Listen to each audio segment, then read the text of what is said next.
Airline Pilot Guy, episode number 81. Flight 209er, you are cleared for takeoff. Roger. LA departure 123.9er. Roger. Request connected.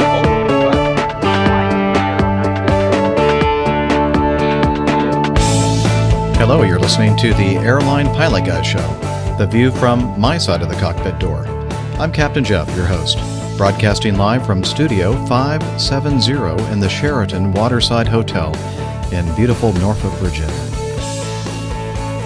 In today's episode, well, not too much going on in the aviation news, so we'll talk a little bit about this and that, but mostly this show is going to be about you and your feedback.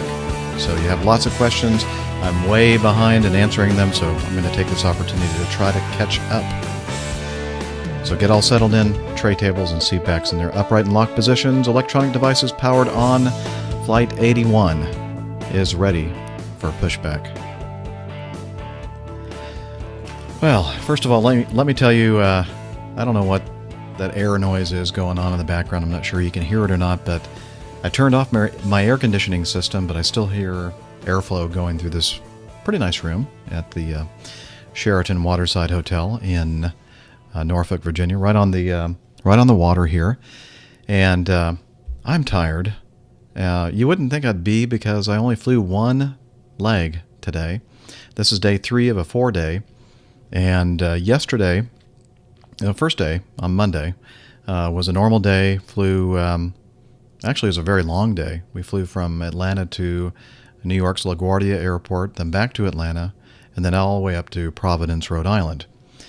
And got in about 5:30, 6 o'clock, something like that. It was a good, solid 12-hour day or longer, more than 7 hours of flying block. The next day, we came out really early. Well, not too early in the morning. Early in the morning.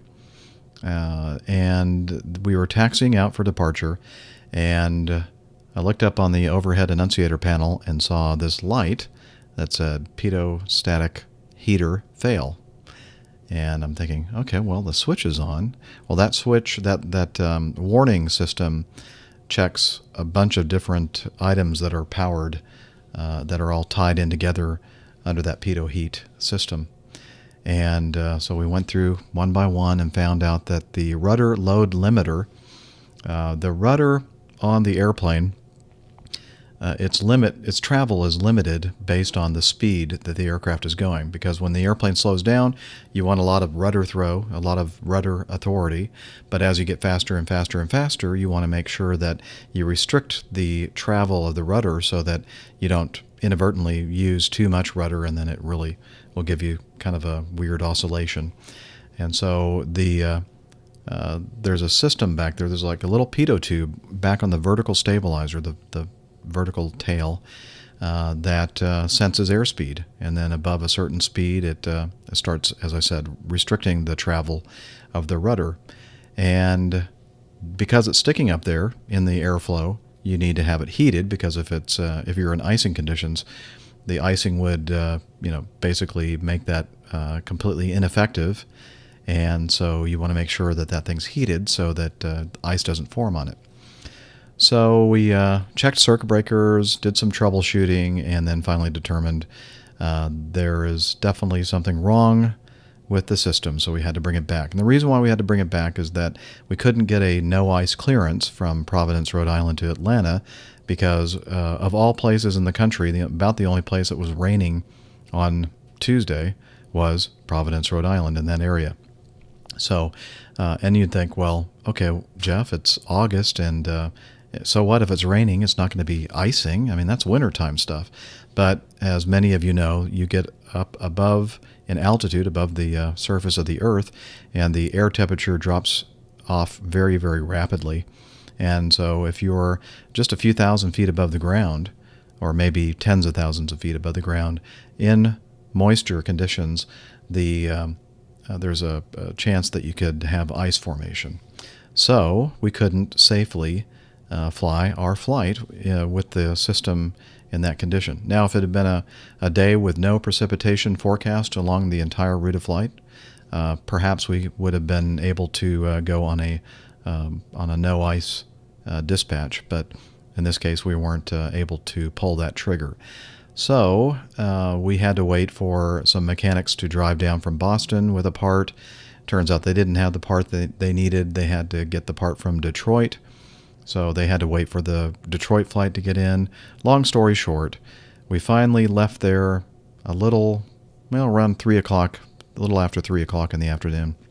Got back about 5:30 or so. Well, maybe a little bit before 5. But anyway, we got to Atlanta way past the time for me to catch our next flight to El Paso. That was much earlier in the day. Now, I had planned, one of the reasons why I bid this trip was I had 2 really, really long layovers so I could get this show recorded and edited and released to you. But didn't get to El Paso. And the other disappointing thing was that Armando, one of our contributors to the Airline Pilot Guy, who lives in El Paso, I had contacted him and said, hey, I'm going to be there if you want to get together for a beer or dinner or both. And so we had made plans. Some would say that the reason why we didn't make it to El Paso is because I had made plans. But so I'm sorry, Armando, if you're watching this or listening to this. I was really looking forward to meeting you and perhaps some other time. But anyway, we didn't fly to El Paso, and they instead issued a domicile layover, which is fine for me. I get to go home and see my family and then come out the next day and pick up the rest of the trip, which is today. Not so great of a thing. Actually, it worked out okay for my first officer. He commutes from Wichita, Kansas, and was able to get a hotel room provided to him from Acme. So that worked out well for him. So he went to his downtown Atlanta layover, and I went home and got to visit with my wife and daughters, and then back out again today. So now you're all caught up. But we had a little bit of a problem today with the airplane that we were taking from Atlanta to Norfolk, Virginia. We had the shimmy damper on the right main landing gear. It's a device that keeps the main wheels from shimmying, which could easily get out of control and, not be good for the airplane. And so we were waiting for maintenance to determine whether or not they had the part in Atlanta. You'd think they would, but they didn't. They said the closest part that they could find was in Denver, Colorado. And so the airplane wasn't going to be ready until 7 o'clock tonight. So we deplaned the passengers that we had boarded and just moved one gate over next door. And we had to wait for the airplane to come in and deplane. And then we finally got out of there about an hour after a little bit more than an hour after our scheduled departure time. But we arrived here less than an hour after our scheduled arrival time, so it worked. It was not very good for the passengers, but it wasn't as bad as it could have been. So there you have it. Now I am here in Norfolk, Virginia, and it's 6 o'clock. I really should be going to eat something and then getting to bed because we have a very early sign-in tomorrow. But I'm going to try to record as much as I can here and then get a bite to eat and perhaps finish the recording at home, either tomorrow when I get home in the afternoon or sometime. I don't know. We'll see how this works out. Or maybe it'll just be a short show. I'll answer some feedback and then we'll just call it quits whenever that happens. So now I like to, first of all, mention, something happened again on YouTube. As you may know, if you're listening to the audio-only download, you may have heard me talk about the fact that I do a YouTube video as well. And Google has a system that checks for copyright violations. I've mentioned this before, and my source of getting the Java Jive song, which I love to play, said it was not protected by copyright. It was in the public domain. But apparently there is a company out there, In Grooves, that is claiming copyright on it, and they threw a copyright violation on me. And so that's a strike against my YouTube account. I don't want to take chances anymore with that, so I'm going to have to come up with some other idea for our Coffee Fund song. I thought here, let me see if this is still in here. Two things in life I know: music and coffee beans.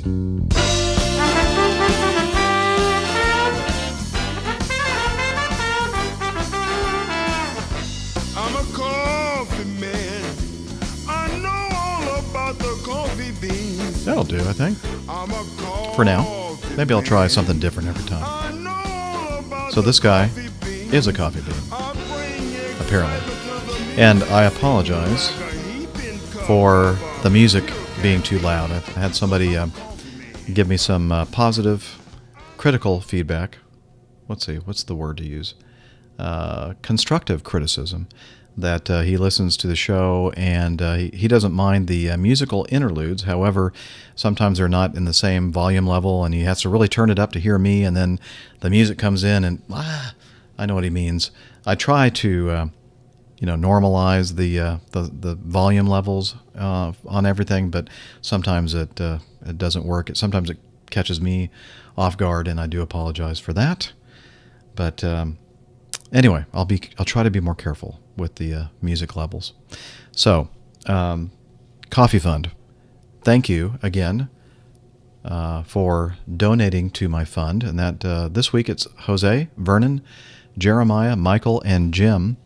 They contributed some money via my donation button on my website, and that helps defray some of the costs of doing this podcast, server costs, hosting costs, and of course helps me drink some really nice coffee and, on occasion, a beer or two. So I do appreciate your contributions. Thank you, thank you, thank you. And then Dropbox, I usually do a little Dropbox referral thing here. I think I'm about to the maximum now from referrals. Thank you so much, everybody out there who used my referral URL and installed Dropbox on their machines at home and abroad. And it really helped me out. So I don't think I'm going to mention Dropbox anymore unless they introduce some kind of an increased limit for Dropbox referrals. And at that time, I'll mention it again. But thanks to all of you who used that referral URL, that referral code, and got me some extra space on Dropbox. So now let's talk a little bit about the news.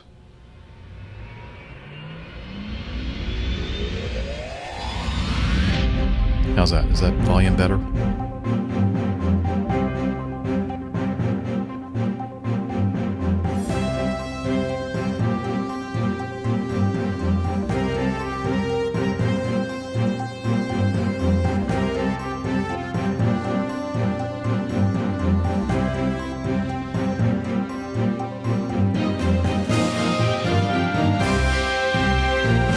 Okay, as I mentioned in the show open, there's not a lot of news going on. There were not any updates about the UPS 1354 crash in Birmingham, Alabama. No news that I could find on the Asiana investigation. We probably won't hear anything until, close to a year from now, or 10 or 11 months from now when they come out with their final report, the NTSB. Let's see, what else? We usually talk about electrical/battery problems with the 787 Dreamliner. It's been quiet. That's good. So, and unless I've missed something big in the news, I don't think any big earth-shattering events in aviation news passed us by this past week. But I did, in some of my reading, find this interesting article. It says, some Chinese airlines reacting to rapid industry growth are seeking to attract experienced pilots by offering salaries and benefits roughly double that of the average U.S. airline captain, the Wall Street Journal reported on Friday. Top salaries offered by some Chinese airlines exceed $225,000 per year, and the country's current pay leader, Hainan Airlines, is advertising pay packages of up to $270,000 per year. That push is part of a surge that has, over the past 18 months, seen pay offers to foreign pilots rise by up to 30%. But with the pay comes a price. According to one pilot who worked for a major Chinese airline in 2010 and 2011, The pay comes at the price of some of the longest duty times in the industry, and that situation may continue. Let's see. China is only part of the Asian Pacific region forecast by Boeing to need more than 180,000 new pilots by the year 2031. By Boeing's estimate, the Asian Pacific region will account for 40% of total pilot demand worldwide in the next 2 decades, and competition for attracting pilots may be on the rise globally. Currently, the foreign presence in China's commercial pilot workforce accounts for only about 6%. In the United States, the Bureau of Labor Statistics lists average pay for pilots serving as captains for major U.S. airlines at about $135,000, but it's not clear if that number too may be on the rise. I hope so. Recent changes to training requirements for airline pilots in the U.S. and forecast pilot retirements may put pressure on U.S. carriers to attract pilots as well. That could further complicate matters for China, but may also lead to changes in how U.S. carriers seek to attract and retain pilots. Well, this is all good news for a lot of different people. For people like me, that means that the demand is going higher. The supply and demand thing. If the supply is shrinking, the demand is higher, and perhaps wages across the board will continue to climb. I hope so. It'll help me pay all the college tuition costs and such. For those who are contemplating a career in this aviation world, it's great. That means that there's going to be more and more competition out there, and the pay and benefits are going to go up, get better. So that's good news. So I was glad to read that. And the other thing that I wanted to mention here is an incident that I saw on the Aviation Herald, avherald.com. It was an accident. I apologize if I'm mispronouncing this. I don't speak Chinese, so I think that it's pronounced Shenzhen. Airlines Boeing 737-800 was flying from Shenzhen to Beijing in China with 82 passengers. It was taxiing out for departure when the APU caught fire, emitting a large smoke plume. The aircraft stopped on the taxiway and was evacuated. Emergency services responded and put the fire out. 12 passengers received minor injuries, mainly abrasions and minor burns due to summer attire, providing insufficient protection while going down the slides.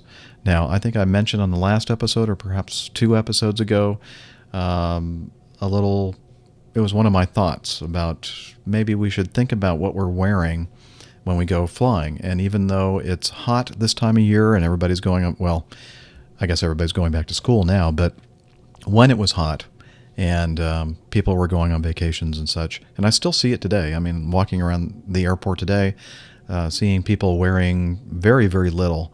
And I'm thinking, yeah, that's comfortable where you're going to a very warm environment, but may not be the best thing to be wearing in case you are in a situation where you have to do an emergency evacuation. Yeah, what are the chances of that happening? Probably, very, very low or slim to none. But it happened to these people in China, and most of the injuries, they say, although minor, were caused mainly because the people were wearing inappropriate attire for that situation. So just, again, something to think about. And with that, I think it's time to move on to our mailbag.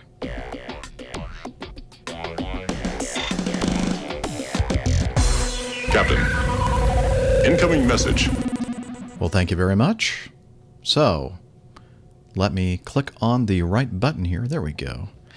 And this is from Brian from Baltimore. And he says, "Hi, I've been a long-time listener, but he has not given feedback. And let's see. Well, you have been pretty overwhelmed with feedback, so I figured I'd ease a little bit of new feedback in there. Hope all is well with you and your family. Main reason for writing," and he actually did this a few weeks ago. "The main reason for writing you is to bring to your attention the recent news out of Africa I don't think I mentioned this earlier on, but I'm actually originally from Africa, Kenya to be exact.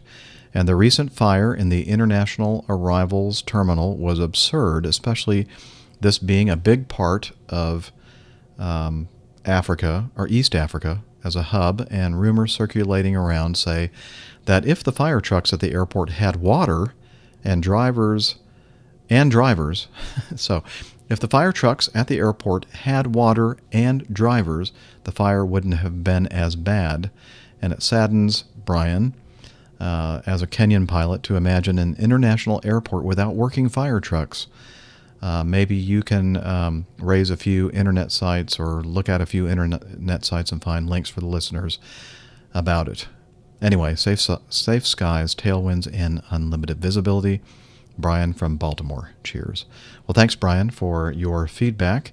And I did a little rooting around and found this. Now, this is, I got this information a couple weeks ago, so there may be some updates, but I did find this disturbing article. It said officials in Kenya investigating the massive airport fire that gutted the arrival hall at Nairobi's main airport said Thursday the first responders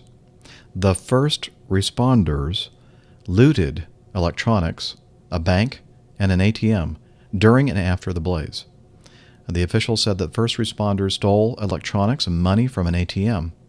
Another official said that the police guarding the site overnight attempted to take a safe from a bank in the burned-out arrivals hall.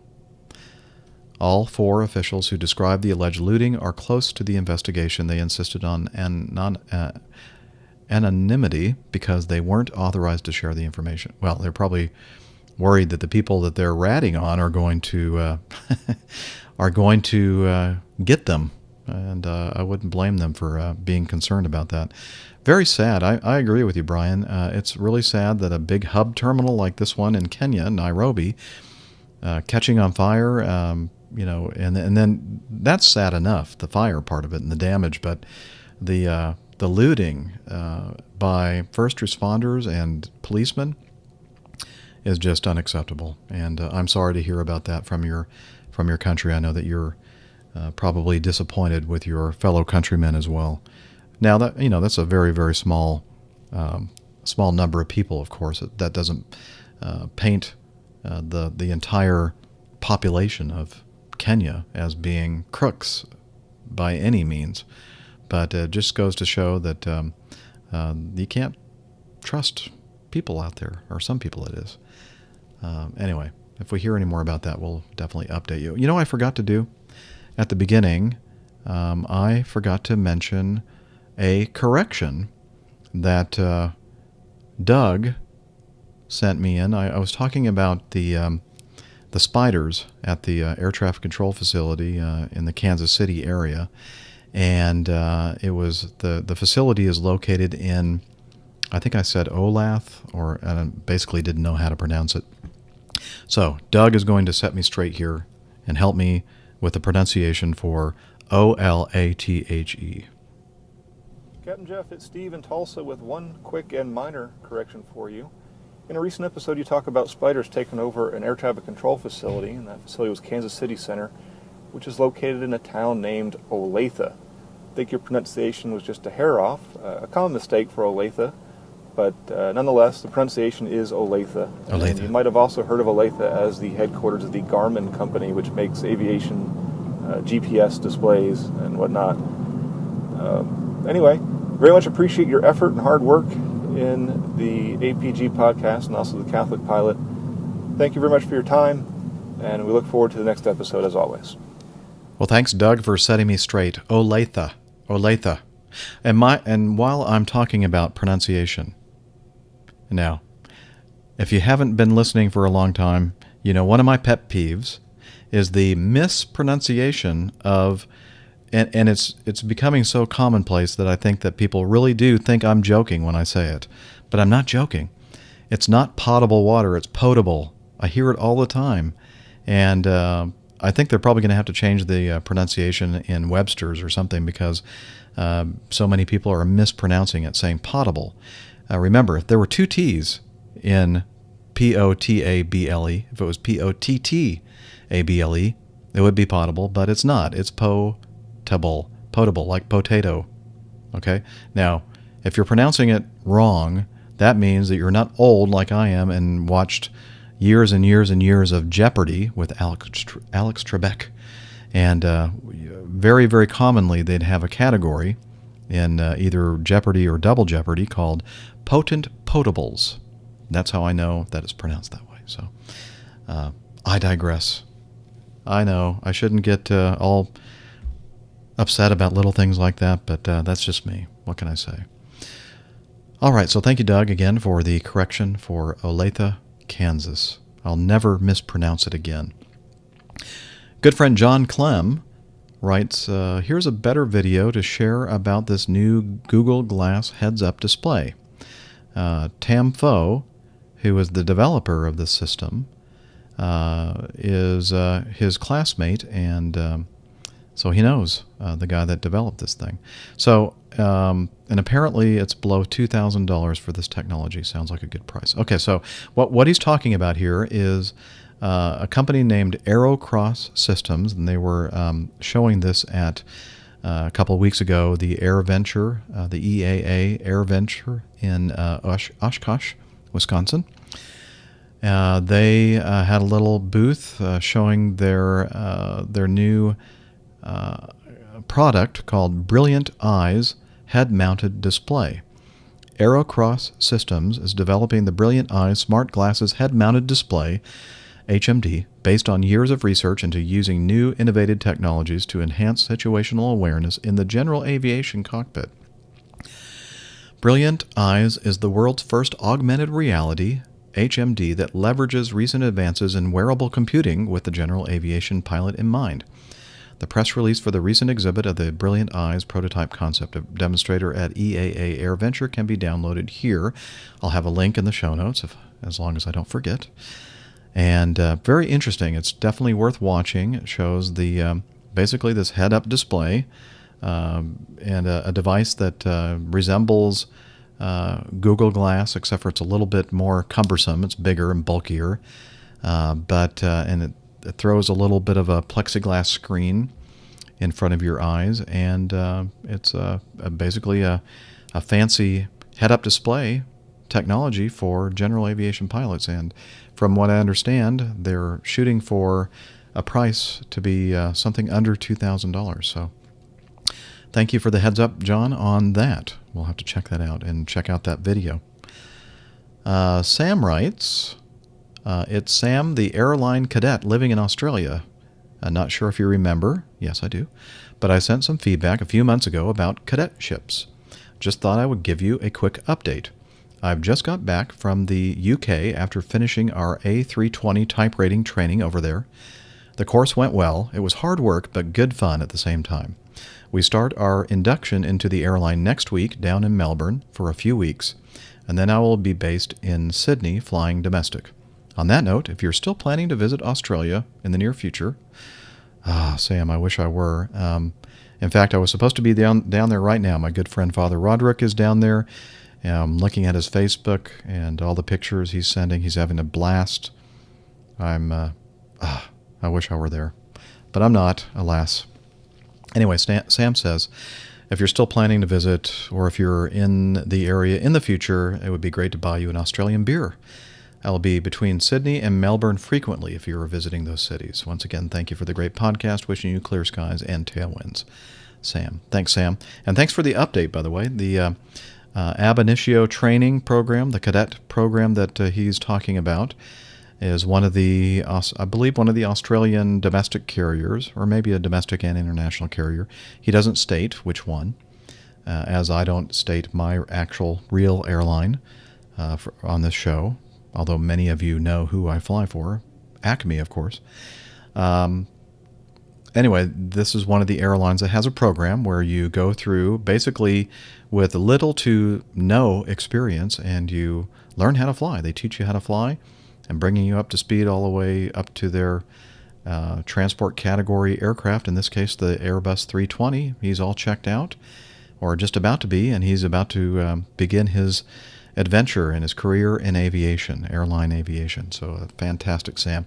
Thank you for updating me. I'll definitely take you up on your offer for Australian beer, and please keep us updated to how everything is going. It'd be really interesting to hear from you, your first impressions, your experience in the right seat of that airplane and flying line operations. I bet you're going to have a blast. Okay, let's see. Let me see what's next. Xandrew. I think I'm pronouncing his name correctly. It's like Andrew with an X. Hi, Captain Jeff. Don't know if you remember me. It's been quite a while since I contacted you. Yes, I remember, Xandrew. Last time I talked to you, I'd mentioned that I plan on starting my private pilot's license. I can now say that I have 2 weeks learning this great subject. Things have changed slightly, with now 9 exams instead of 7, meaning 9 subjects. As up till now, we have finished aircraft general knowledge, air law, flight performance and planning, and also operational procedures. Let's see, AGK, aircraft general knowledge, is quite a great subject, especially to me, as I like mechanical stuff. Learning all the pressure systems, the wet sump/dry sump oil systems, and what I found interesting, the vacuum system, and how the attitude and direction indicators work using the vacuum system, the gyro buckets, etc. Operational procedures is another great subject, going into great detail on the responsibilities of a pilot, the documents needed on board an aircraft at all times, safety signals and procedures, and several more. Flight performance is a detailed subject, but interesting, especially when it comes to center of gravity calculations and the TODR and LDR graphs. And last but not least, air law. It's greatly detailed and really interesting once you understand it, something which is giving me a bit of a hard time in some sections. The light signals from air traffic services to air conditioning, no, AC, A/C. I don't know, in this case, what that means. And back, the International Civil Aviation Organization, licenses, medical exams, type ratings, VFR conditions, and required instrumentation, and several other handy things. Well, I'm off for a quick break now and another bit of studying. Regards, Xandrew. Well, thank you, sir, for updating us on your studies there. And I believe, am I right, that you were in the island of Malta out there in the Mediterranean? I think so. So very cool. Again, keep us up to date with your journey, sir. Okay. Sorry.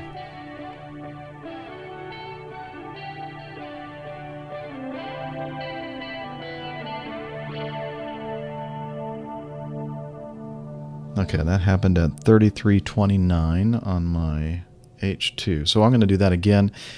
Those of you watching the video, I'm not editing that out, but for my audio listeners, that was a little bit too loud. So I'm going to turn the volume down and do it again.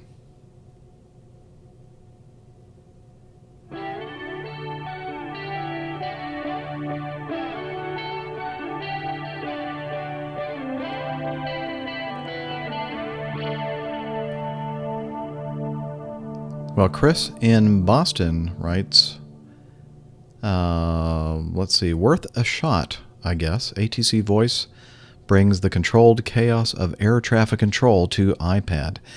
And there's a link here, which I'll have in the show notes. And he shared this with me from his Flipboard account. ATC Voice brings the controlled chaos of air traffic control to iPad. The demanding stress of an air traffic controller's job is the source of amusement in ATC Voice. Independent developer Alex Brancard's new iPad game. The iOS title strives for realism not only in its simulation of air traffic control, but its method of control. Brancard's sequel to his first air traffic control game is now playable with voice commands.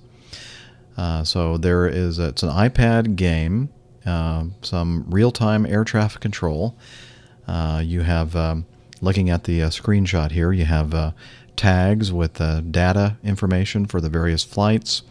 And instead of manipulating it with keystrokes or other ways to manipulate clearances, you can actually speak, and it recognizes your commands, your voice commands, and then your little airplane will actually do what you told it to do.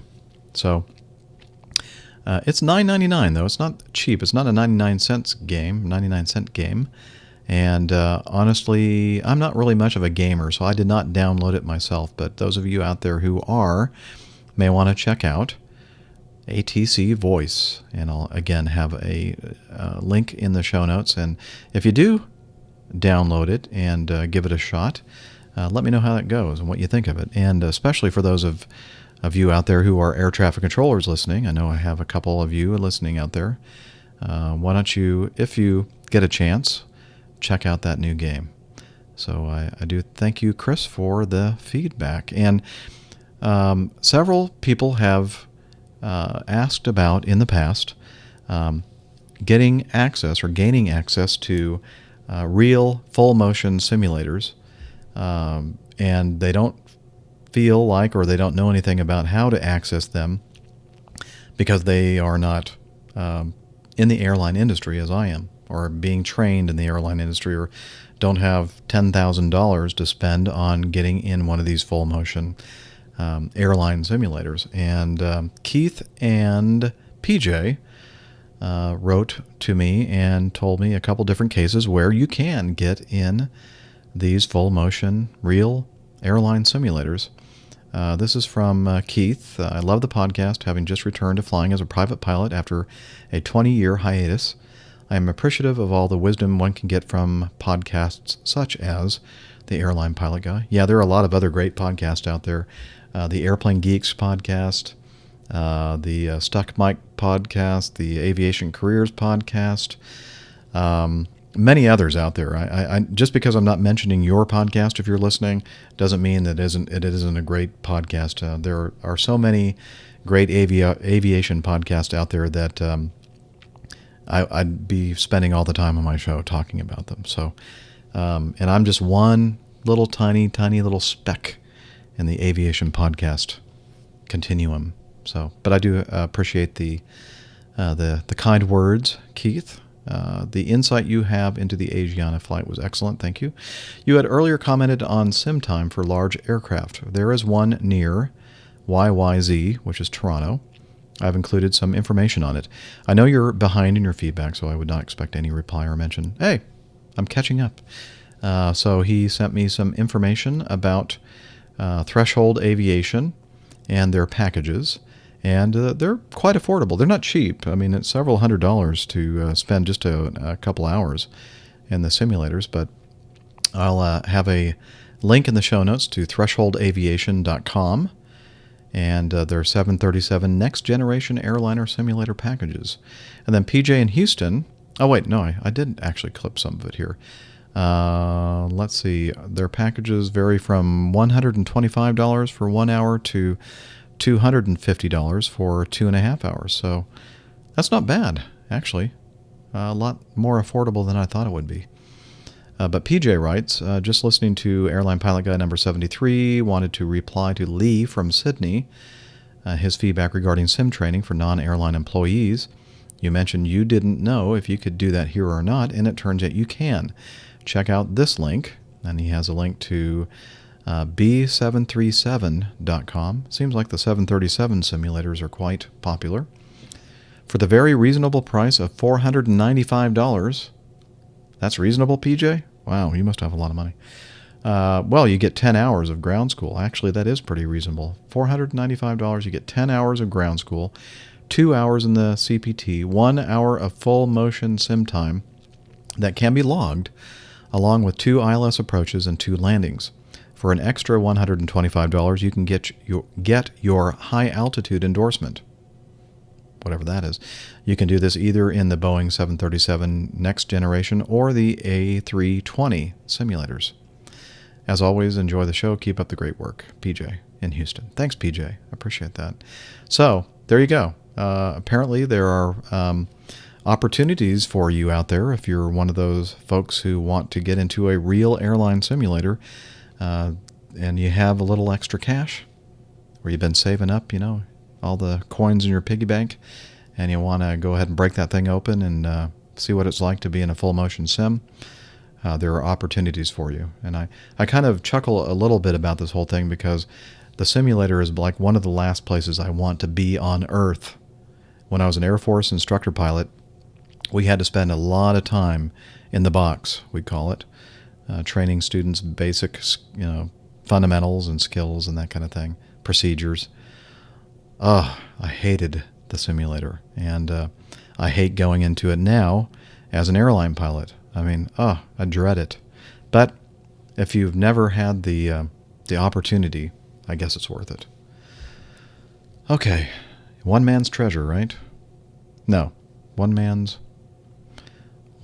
junk, another man's treasure. Okay, there. I think I got that right. Mark Dillon writes, after I play this. Now it's too soft, isn't it? Hi, Captain Jeff, regular listener of the show, and had an experience yesterday I thought might provide a good jump-off point for a future episode. I flew from Shannon to London Heathrow yesterday, and about 10 minutes out of Shannon, there was a small series of yelps from a woman 3 or 4 rows in front of me, leading to the person sitting next to her to call the cabin crew. Once the cabin crew arrived, it was clear she had had some kind of episode, a fit or seizure of some kind, and they called over the PA for any doctor on board to make themselves known to the crew. A doctor came forward, was talking to the woman, who didn't seem overly responsive, and asked for oxygen from the cabin crew. At this point, given we were only 15 minutes out of Shannon and flying a route over Ireland, I was reasonably certain we would return to Shannon or divert to somewhere on the east coast, such as Dublin. I wasn't directly next to the lady in question. However, from a couple of rows back, it was clear the situation was reasonably serious. We ended up, however, continuing to Heathrow, where paramedics met us at the gate and treated the woman on the plane. At this point, she seemed responsive and was sat up talking to the paramedics. In such medical cases, what is the protocol for deciding when to turn back, divert, or continue on? How much credence is given to the doctor that made herself known on the plane, and given the aircrew had no way of actually verifying her credentials? If no doctor had made themselves known, what is the procedure for classifying the severity of the condition of the passenger? From listening to the people around her, it seemed the traveling party were from Ireland. Would the nationality of the person involved be considered from a basis of letting them stay in or return to their home country from a comfort standpoint, for example, to prevent the need of the passenger flying back to Ireland from the UK? Everybody involved was extremely professional, and thankfully it seemed the situation was a lot less serious upon landing than it had looked 45 minutes previously. However, I got thinking of both points, and as I had originally planned to finish listening to episode 77 on the flight, I figured I knew just the person to ask. Thanks for any input, Mark. Okay, Mark. I can only answer for my airline, and what we do when we have a situation as you've described is the flight attendants obviously will be the first ones to know that something like this is happening. It is customary for them to make a PA and ask if there are any medical professionals on board the airplane that may assist. However, they are supposed to very, very shortly after the situation is somewhat under control, contact the the cockpit crew, and we in turn contact a provider of medical advice, aeronautical medical device. In other words, somebody having a seizure or some kind of a medical event on an airplane can be a little bit different, or maybe significantly different, than the same kind of medical scenario on the ground. Because in the airplane, you're at a much higher altitude, cabin altitude, so that plays into how you handle a situation. There are other factors as well. So we contract with a company called StatMD, and they have doctors that are specialized or have specialized knowledge with medical emergencies in flight. And there is a standard protocol for providing, gaining vital information, information on their vitals, blood pressure and pulse and appearance, information about the passenger's age, and other things.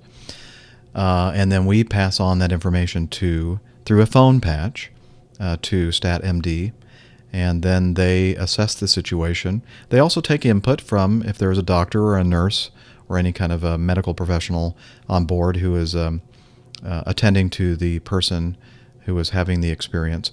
They take into account what that doctor may be saying about the situation, etc.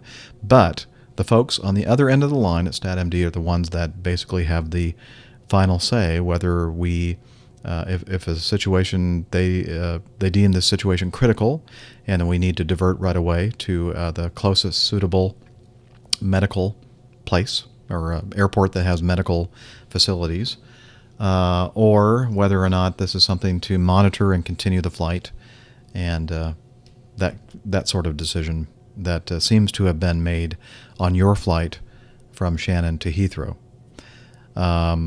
So I'm assuming that they have the same kind of system, that they assessed the situation and decided that it wasn't as serious as what you may have thought, and as it turns out, that it wasn't really that serious, and they took care of. You have to consider if you divert an airplane based on one person's medical scenario or event, you are causing havoc on the schedule of the airline, the connection flights for the passengers, etc. So, not that doesn't mean that, of course, well, they only have one out of a couple hundred people that's suffering. So what? Let's let them die. No, that's not what I'm saying. They have to really carefully assess whether or not the care necessary for that passenger necessitates diverting to somewhere other than the destination. So that's the way we do it at Acme, and I'm assuming that most of the major airlines do it that way, and perhaps many of the non-major airlines as well. I don't know, but that's all I can say is what I know from my own airline. So that's what we do. Thanks again, Mark, for your feedback, and let's move on with some more.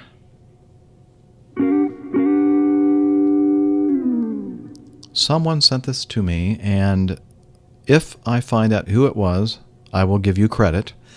Or perhaps I stumbled upon it myself, but I don't think so. I think somebody actually sent this to me because I was talking about that funny letter that passenger had written to the president of Liat Airlines, Liat, a Caribbean airline, and I said I wasn't sure exactly how to pronounce that, and I didn't know what it stood for, etc. And so this fine person, whomever you are, sent this link to me, and it's 20 airline acronyms and their meanings.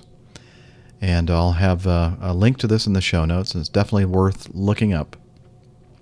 And I've talked a lot about these I've talked about a lot of these airlines in my show, and honestly, I didn't know exactly what these letters stood for in a lot of them.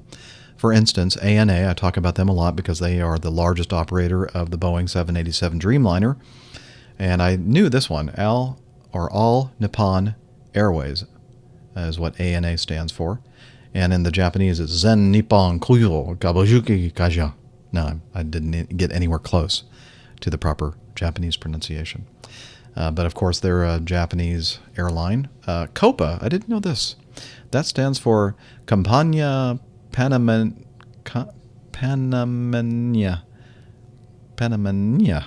Has one of those funny little things over the N. De Aviation. In other words, in English, Panamanian Aviation Company. COPA. At the Copacabana. And I know that has nothing to do with Compagnia Panamania de Aviación. EVA. This is another one I didn't know. EVA is a air cargo carrier based in Taiwan, and it actually stands for Evergreen Airways, but the original name conflicted with a air cargo carrier here in the United States, Evergreen, so they instead decided to call themselves EVA or EVA. JAL, that's an easy one, Japan Airlines. Let's see, and here's a good one. KLM. We all know that's the Dutch airline, right? All right, I'm going to give it a try. Koninklijke Luchtvaartmaatschappij. I'm sorry, I didn't want to spit on my computer. That means the Royal Aviation Company, KLM, based in the Netherlands. LAN, I've talked about their airline several times, and they're actually based in Chile, Peru, and Ecuador, and that stands for Línea Aérea Nacional. Again, I'm probably butchering that. National Airline, that's what LAN. So I guess if you think about it, LAN, if you turn it around and make it NAL, National Airline. Who knew? And of course, LIAT stands for Leeward Islands Air Transport. And the person that did this article said the joke meaning for LIAT is lateness is a tradition, based in Antigua, Barbados, and Trinidad. Okay, so several others in there. I won't spoil the whole thing for you. Check out the link if you're interested in that kind of thing in the show notes. Okay, we're making some progress here. What time is it? 44 after. I'm getting hungry. Hopefully my stomach won't growl too loudly. Let me play this one. Probably too loud, sorry. This is from Matt. What do you think about the new pilot qualification standards? I do see it as a step forward in ensuring a great level of safety in air travel. But what does it mean to prospective airline pilots? I myself am hoping to fly for the airlines one day, but it seems that with these new standards, landing a gig with the lines will be more difficult for college grad CFIs. What do you think about this?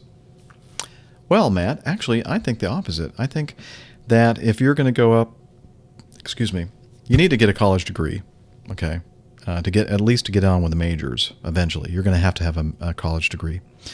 You're going to need to get all your ratings, right? Your multi-engine instrument, CFI probably, not necessary, but a lot of people to get that instrument rating, etc. The whole alphabet soup of aviation ratings. Going to a school like North Dakota University, University of North Carolina. Listen to me, screwing up left and right. University of North Dakota. Thank you. Thank you very much. I'll have another. University of North Dakota, a 4-year college that has a good aviation program, or some may say an excellent aviation program. Embry-Riddle, another fine aviation 4-year program. Auburn used to, but not anymore, sadly. That's where I went to school. I did not go through the aviation program. I did get a degree in aviation management from Auburn University, but I got my flight training from the Air Force. Let's see. There are some others out there. Purdue is one that comes up a lot when we talk about 4-year universities. A few others. I think that if you're going to do all that, you may look into these schools, although they're not cheap. But the requirement, the 1,500-hour requirement that the airlines are going to have, should have been implemented by now. It's the getting close to the end of August, so I'm not sure exactly when the rule goes into effect, but very soon, if not already. But if you attend any of these 4-year aviation degree programs, it goes from 1,500 to 1,000 hours requirement. So to me, it seems that you're better off going to the 4-year college degree program than you are going to one of these other places that give you all the ratings and such, but you're going to be working really, really hard for a year to 2 to 3 years or whatever, building up your time to get to that minimum. If you're a military pilot, the requirement's only 750, so half of that 1,500-hour requirement, if I did my math correctly. So that's what I think. I don't know. What do you think out there? Am I wrong? Am I all wet? Would you recommend doing the other route, going to one of those programs like ATP or one of the other schools out there that take you from 0 to all your ratings and your CFI, CFII, and then you go out there and start instructing and building the time or whatever? Is that the way to go? I don't know. Remember, you're going to have to also, in your spare time, start working on your college degree as well. I don't know. But I think it's the opposite, Matt, actually. I would recommend, seriously looking at those, or seriously look at getting affiliated with the Air National Guard and or one of the military reserve units. That way you get some really good military training, and while serving your commitment, you can also go out there and do other things in aviation, including getting hired by a regional or a major airline if you have the whatever is required to get on with them. Okay, man, I can tell I'm tired and hungry because I'm stumbling all over my words. This is from Mark Van Ram. He says that I did a great podcast on the Asiana 214 crash. I learned much more than what is being reported in the general news. The news played up the fact that the pilot was inexperienced, whereas he had many years of flight experience, just not that much in the 777. Do you object to the NTSB putting out info as they learn it? The news reports some pilot organizations are objecting to this method. No, as I've mentioned in other episodes, I personally, my own opinion, not the official opinion of the union that represents me, or perhaps maybe not even the opinion of the real airline I work for, but this is me speaking. From my safety background, I think that what the NTSB was doing out there was refreshing, actually, and transparent. And they weren't speculating, and they weren't making any analysis or conclusions at that point. They were just stating facts. And so I disagree with those groups out there that were saying that they were giving too much information. That's just my opinion. Do you think that there should have been an immediate order to evacuate? Yes. The news reported today that it was only after one of the flight attendants saw flames outside that the evacuation was ordered after a 90-second delay. Yeah, we've talked about that, or I've talked about that on an earlier podcast. I know that this is something that you sent in. Oh man, Mark, you sent this in on the 11th of July, and now it's the end of August. So I do apologize, but these are all good questions, but I think I've answered most of them on podcasts since then. But yes, I do think that they should have ordered it. It seems very strange the entire crew did not have to do a P test. I have not talked about this. Where I work, any transport worker or crane person has done, if they had done that, he's saying that you would be tested basically if you had any kind of incident or accident. And because these pilots were from a foreign carrier, the rules regarding getting urine tests and other types of tests like that defer to their own country's requirements. So even though they're flying here in the United States, they are not compelled to do the urinalysis or any other type of tests. Unrelated question, has the use of the word Mayday fallen out of favor over I am declaring an emergency? On the ATC recordings you feature, pilots seem to always use the latter. No, it's just basically in the United States is where you hear declaring an emergency. Just about everywhere else in the world, the term Mayday, Mayday, Mayday, or Pan, Pan, Pan is much more common. But for some reason, I'm not sure why, here in the United States, when we go through all our training, we're taught to declare an emergency. And that's what air traffic controllers here in the United States are expecting to hear from us if we're in an emergency situation. It doesn't hurt to say Mayday, Mayday, Mayday, or Pan, Pan, Pan, but you may want to also mention that you're declaring an emergency or a precautionary or whatever, because you want to make sure that you are very clear in your communications that you have an urgent situation. And unrelated question number 2, can you let the whole Roger bit that you use at the start of your podcast play all the way through once in a while? It's really funny. Well, sure, I can do that. In fact, I was planning on doing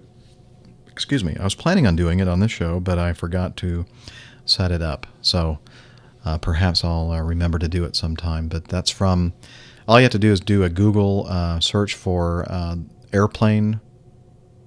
Yeah, the movie Airplane, ! Sound clips or movie clips, and you'll have all those great clips from that movie. They're all wonderful. And I use a little bit of that clip at the very beginning of the show. And he says, Sorry, Mark. The last line. If you're ever in PHF, Patrick Henry Field, or ORF, which is Norfolk, Virginia, which is where I am, please call. I would love to do a meetup. Next time, Mark, I promise. Because I just felt like I didn't have enough time to do the show and a meetup with somebody. In fact, I'm probably pushing it as it is. I still need to eat and get some sleep before my very early sign in tomorrow. So I apologize. I'm here, waving at you, Mark. But next time, promise. Thanks for your feedback, sir. And let's see. Let's keep on going. We're on a roll.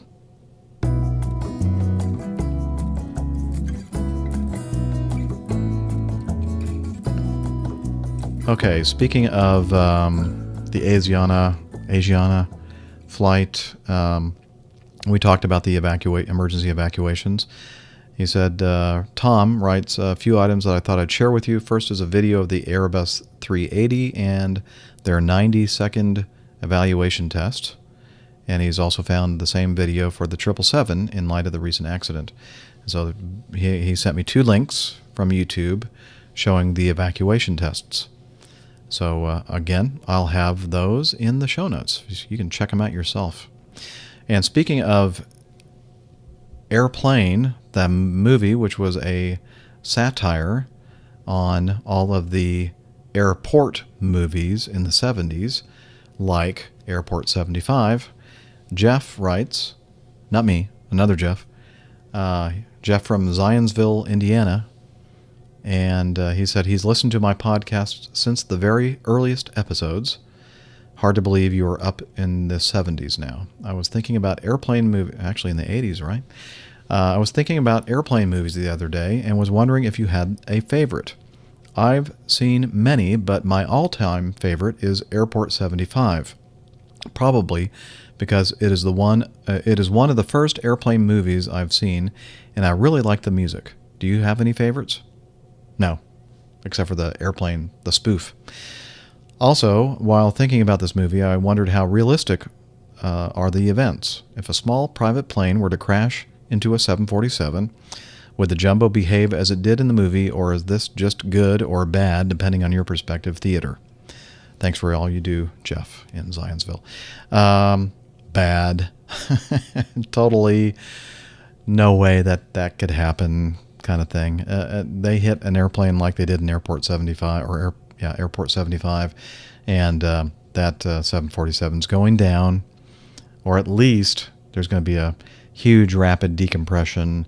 And if you'll remember the movie, and I went back and I found some clips on YouTube of a couple different scenes, and they're in the cockpit in this huge gaping hole, and there's a helicopter stringing a guy and on a cable, trying to get him into the airplane, and actually one of them succeeds. I won't tell you who it was, but it's a famous actor. Completely ridiculous. Couldn't happen. But hey, that's Hollywood for you, right? Still entertaining, and it was interesting. Some of the other scenes I looked at from Airport 75 were things that Airplane! The movie used to spoof, like the nun playing the guitar and the little kid with the IV and the whole thing. Lots of stuff from that movie was spoofed by the Airplane movie, so just makes me laugh. Anyway, so thanks for your feedback, Jeff. What do you? Is that you said your favorite was Airport 75, and honestly, it's been way too many years since I've seen the whole thing from start to finish. I know I need to do that. It's on my list, but I haven't gotten around to it yet. So thanks, and I'll let you know when I do.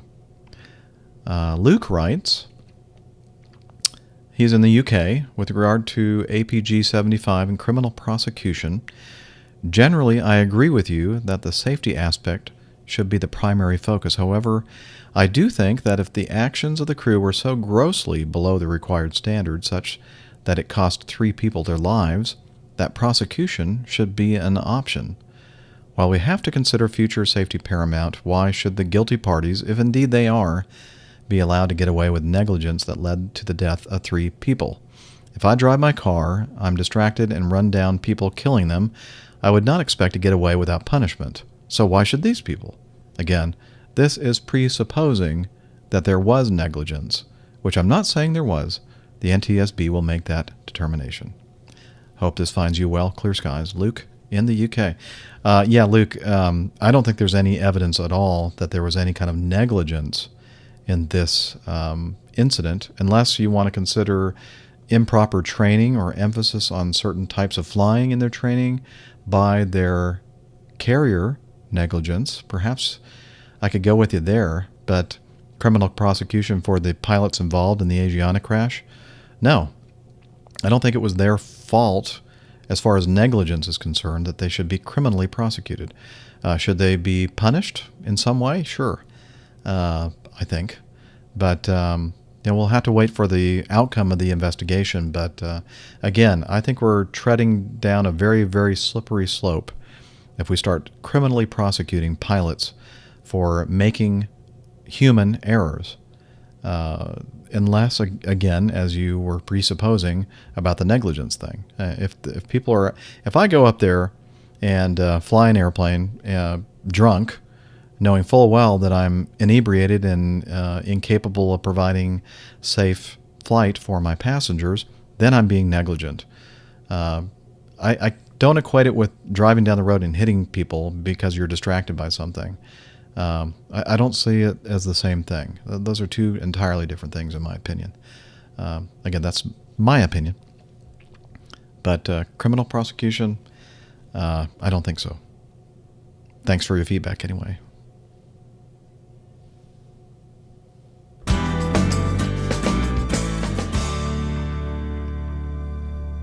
Nabil Daware.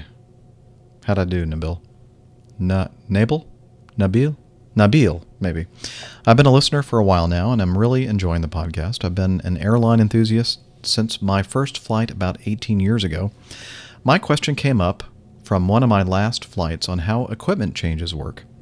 I was scheduled on a flight from Atlanta to Fort Lauderdale on a certain airline. You may have heard of them. Back in July, the original equipment was a B-757.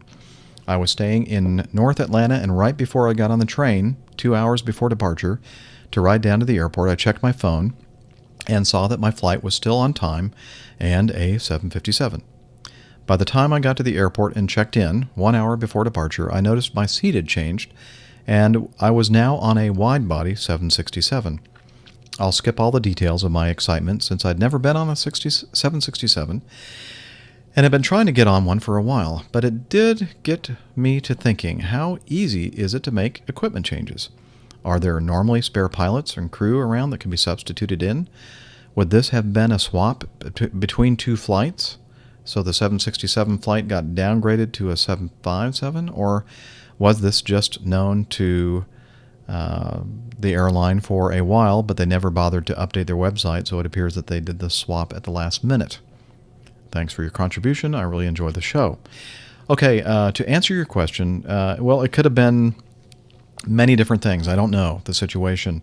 It could have been a last-minute problem with another 757, so they needed to use the one that they had planned on using for your flight and swapped it out. It could have been that there were more passengers than they had planned on, and they needed more capacity, and so they swapped out the 76 for the 75. Now, interestingly, at this airline that you were flying on, the 757 and 767 is a dual qualification category. So if you're qualified to fly one, you're qualified to fly both.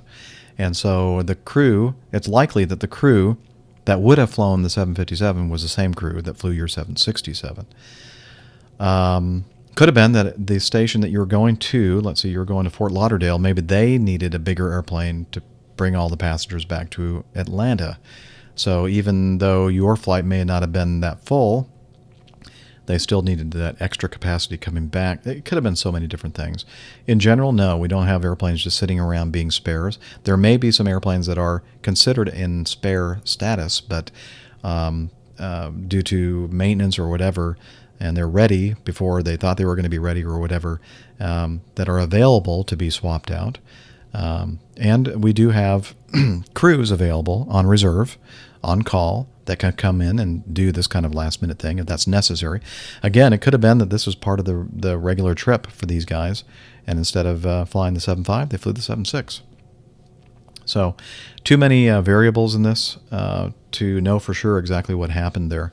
I don't think it was a schedule change that happened, way far out, and they just waited until the last minute to correct. But it actually could be that situation.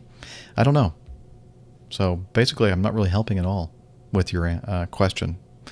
But so any of those scenarios are actually quite possible. I'm glad you got a chance to ride on the 767. Okay, Dave writes, OMG! Exclamation point, exclamation point, exclamation point.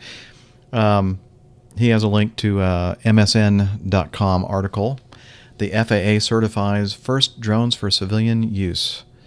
He says, this truly scares me, as it should every pilot. I do mostly short trips at about 5,000 feet above ground level. Right in the altitude band, these accidents are waiting to happen, where the drones are spending their time. It's bad enough. There are military-controlled ones, but this is a bad situation. May you always have a balanced CG, my friend, and I've enjoyed your podcast since number 1, Dave. Well, thanks, Dave. Appreciate that. The article says that they've approved 2 types of unmanned drones for civilian use, a move expected to lead to commercial drones later this summer. And, the Federal Aviation Administration said the drones are in situ's Scan Eagle X200 and AeroVironment's Puma. Both weigh less than 55 pounds, are about 4.5 feet long, and have wingspans of 9 to 10 feet. A major energy company plans to fly the Scan Eagle off the Alaska coast starting in August to survey ice flows and migrating whales. Yeah, I don't have a problem with that. The Puma is expected to support emergency response crews for oil spill monitoring and wildlife surveillance over the Beaufort Sea. Again, those are probably pretty legitimate uses for drones, and it seems like they're being operated in areas that aren't high density, where a lot of airline flights are occurring.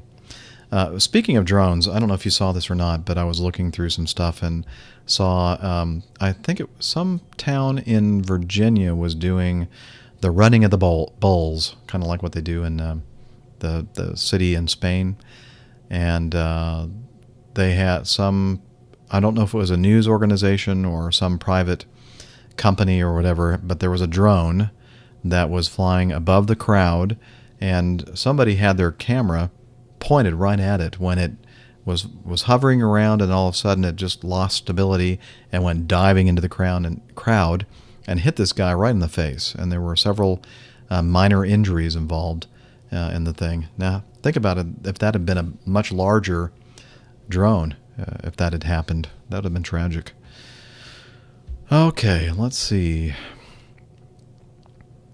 My good friend Jay in the Salt Lake City area sent me a link to this article about the about 1.5 million birds are fueling up and getting ready for the takeoff at the Great Salt Lake, and part of their annual migration, I guess. And he said he thought that this article might be interesting to me because I, being so close to the Salt Lake City International Airport, I don't know what to say about that, but thanks for sending the link, Jay. Good friend Carl Stebbings sends a lot of audio feedback. This time didn't send me any audio feedback. He sent me pictorial feedback. He dug up some pictures from earlier on. Let's see. Hope you and your family are doing well. Let's see. My mother was cleaning out some old boxes in her garage the other day and came across some pictures that I took many years ago. And to my joy, they were pictures I took on my first flight on my favorite aircraft, as you know, the Lockheed L-1011 TriStar. It's a British Caledonian L-1011-100. And he said he looked it up on airliners.net, and the airframe is listed as stored in Abu Dhabi since 2002. Sad face. The other is a Boeing 757-200 of Air 2000, which is now working as a freighter for Federal Express. And to finish off, the only picture I took of a BAC 111 British Island Airways. And so he sent me these pictures, and I appreciate that, Carl. Brings me back, especially seeing that picture of the L1011 engineers panel. It looks like it's almost brand new. Wow, nice and clean. Lots of dials and switches and push button latches and all kinds of fun stuff. That's the thing about the L1011. You look at the Boeings and a lot of the other aircraft manufacturers, and there are a lot of little toggle switches and that kind of thing. On the L1011, there were no toggle switches, or if there weren't too many of them. Most of them were those square push button things where you latch or unlatch. That was the technology that we used. I'll see if I can include one or two of these in the show notes. Thanks again, Carl. Little over an hour here. Bernie, no, who sent this to me? Somebody did. Trying to find out who it was, and I don't know. From Matt Coleman. Thank you, Matt. He sent me an article, link to the airlinereporter.com website, and this article was written by Bernie Layton on August 5th, and it's his experience of flying on an Air Koryo Aleutian IL-76MD in North Korea. And I read the article, very interesting, so I'll include that in the show notes. Thanks for passing that on to me, Matt. That would have been cool to ride on that airplane. Two quick questions from Oliver. Firstly, in your chat with Thomas, did he ever show you, Thomas Salme, did he ever show you a copy of his license or explain how he managed to get through every check ride once every year or two, sim ride every 6 months, or medical every year, and even renewal every 10 years? What about the European authorities going to the JAA license, moved from the individual country type license to be covered by a European one during the past 10 years? And also in interviews, as you mentioned, he changed companies. How did he avoid these issues? Oliver, honestly, no, I did not ask him for the copy of his license. I don't even know if he has it anymore. I have a feeling it was probably confiscated during his little troubles with the authorities. But I did ask him, how is it that nobody ever asked to see one? And he said that they just looked at it and they assumed that because it was from a different country, one they weren't familiar with, that they thought it was real. Oliver, I have the same question you do. I don't know how he got away with especially after 9/11, 2001. You'd think that they'd be pretty strict when it comes to checking documentation. I don't know. It's a mystery to me too. And secondly, I'm assuming the NTSB still has all the information, but the 777 has got cameras aboard, so you are aware. So are you aware of any leaked or released footage from the Asiana incident? I'm a little like you in the sense that I would find video in my cockpit a little intrusive, but I guess it's the way of the world and we will all go that way eventually. Safe flying, Oliver. Same to you, sir. Safe flying. No, I haven't heard of any in-airplane video from the 777 that has been recovered or turned in or whatever. So, no, sorry, don't have any good answers on that one either. So, but I do appreciate you listening, Oliver, my friend from, I believe, is it Germany or one of the European carriers? I keep forgetting. I'm sorry, Oliver. Another question from Rudolf Berger. He's from Vienna and a regular listener of my podcast. It's really interesting for me. I'm not a pilot, but I've always been an aviation freak and know quite a bit about flying. Congrats to your great show. Thanks. The reason why I'm contacting you is a rather simple one and has nothing to do with flying. I'm about to start a podcast show myself. Oh, you know what? I didn't really need to read this on the show because I know how some of you feel about me talking about podcasting related questions, and I did answer Rudolph about my equipment and how I do it. And so thanks for listening, Rudolph. Continue, and I hope that your podcast venture is going well if you've started it. Let me know if you do. Many people sent me a link to this, and I saw it on one of the social media sites, I think Twitter, of this video of a water bomber airplane dropping water on a truck that had hit a tractor or some kind of loader on this highway in rural Newfoundland. It's like the only highway that goes through that part of the country, and it's miles and miles or kilometers and kilometers from civilization, and they don't have a fire station every mile or two. And this thing was on fire, and they needed to put it out so that they could get the wreckage cleared and get the highway back in order. And when I say highway, it's just a 2-lane road. And in the video, again, I'll have a link in the show notes, and perhaps you've already seen this. There is one of those airplanes, a twin-engine airplane of some sort that's equipped to drop water, comes into view in the video and drops water on top of the truck, which was pretty impressive. Chris Johnson wrote me and sent me a link to that. And he said, thanks for the email response to my earlier feedback about the MD-80 Cockpit Chronicles video. I appreciate you taking the time to respond. I had no idea that the landing lights would automatically retract in the event of an engine failure on the MD-80. Would they both retract or just the side with the failed engine? I think they both retract. What happens if this is at night? Is there enough lighting still provided from the other remaining lights to somewhat see the runway? Yes. And then he talks about the water bomber thing, putting out the truck fire in a Labrador, actually.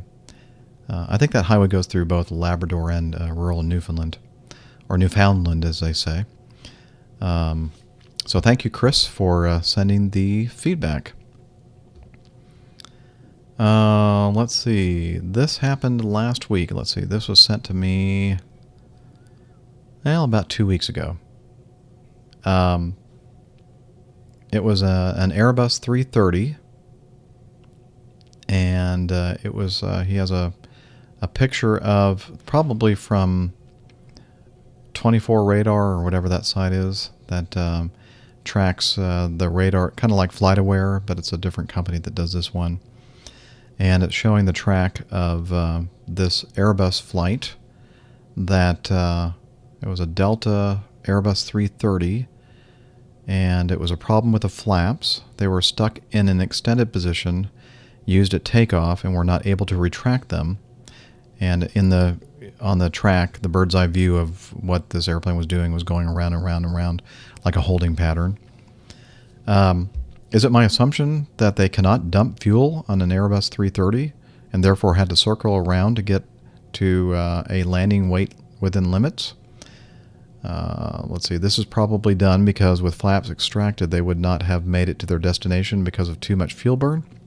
Greetings from Belgium, and still keeping that Duvel and Hogarden cool for you. Thank you, Horace. Well, no, the Airbus 330 does have fuel dumping capability. It's possible that they were dumping in that circuit pattern. It's possible that that is a track while they were in holding, trying to troubleshoot the problem to see if they could get the slats to retract, or the flaps to retract. And then they finally decided, nope, it's not happening. We need to lower our landing weight and dump some fuel. Or perhaps a combination of the two.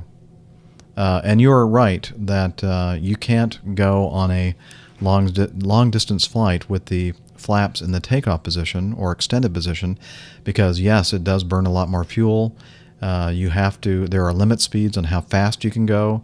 And so a combination of very, very low speed and very, very high fuel burn would prevent the flight from continuing. So that's why they had to either retract the flaps and fix the situation airborne and then continue on if they had enough fuel at that point, or to burn off the fuel and or dump the fuel, get to a reasonable weight for landing and bring it back in, which is what they did. So thanks for your feedback regarding that. Let's see. This is from Captain Navneet Reddy. Just call me Nav, like on the A3 or like on the 320. I fly the A320 as a captain for a low-cost carrier in India. It's really great to see that we have someone in our fraternity of pilots who can make people understand what we do. Well, I try.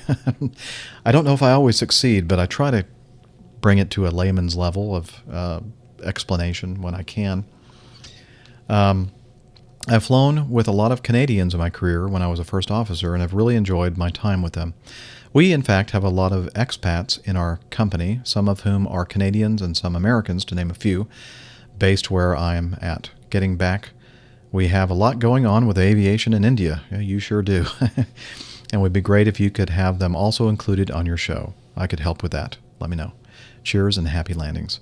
I also have a few other folks from India, or who are Indian, living in other parts of the world, and they send me snippets now and then of what's happening in Indian aviation. And I think one of the last things I saw was Kingfisher Air finally taken over by the government or whatever. I know they were suffering with financial woes, and I think that the country authorities, the regulatory authorities in India had shut them down, pulled their license for operation. But I thought I read not too long ago, Navneet, that they actually shut down the airline. So yeah, there's a lot of stuff going on in aviation over there, and a lot of it not so good.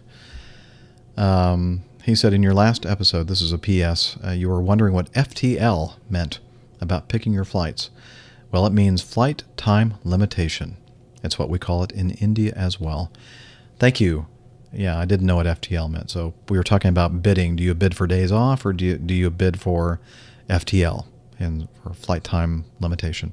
And I assume what you mean by that is, are you going for the maximum amount of hours regardless of where the trip goes, or are you looking for more lifestyle layovers and days off and that kind of thing? I'm more of the layovers and days off kind of guy myself, but I have been flying quite a bit. In fact, I was looking at my schedule today. This month, I'm flying 19 days out of 30 in the bid period. A lot more than I should. But again, Navneet, thank you. And yes, I would love to have you help me out with Indian aviation, as many of my other Indian folks do. Let's see. This is a voicemail that I forgot to download. Sorry. I'll have to remember to do that for my next show.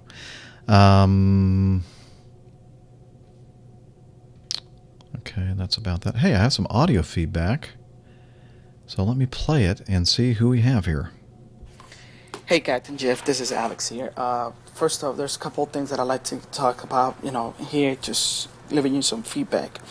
Thanks very much for playing my audio feedback on your show. It was kind of cool to hear myself in your show. I sound kind of funny, but anyhow, I found it quite nice that you would actually take the time and play my feedback.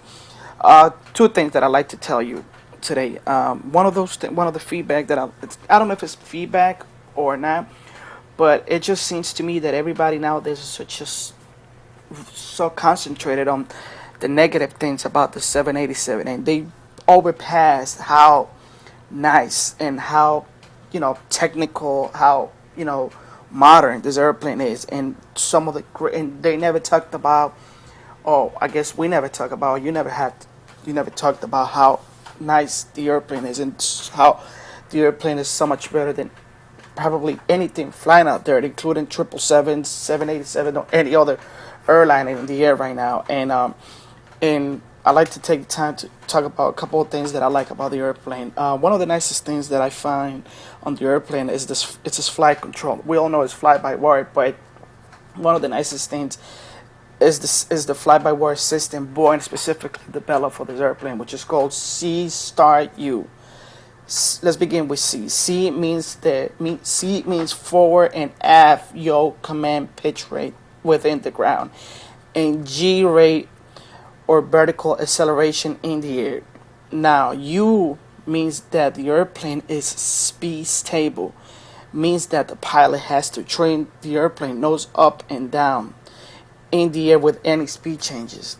One of the nicest things about the airplane is its P-beta system, or automatically roll and asymmetric compensation for an engine out conditions. Now the 777 has something similar, but the 777 only has asymmetric assistance that only minimizes yaw with the loss of an engine. So it means that if a 777 lost an engine in flight, the airplane will still roll into the engine that is out.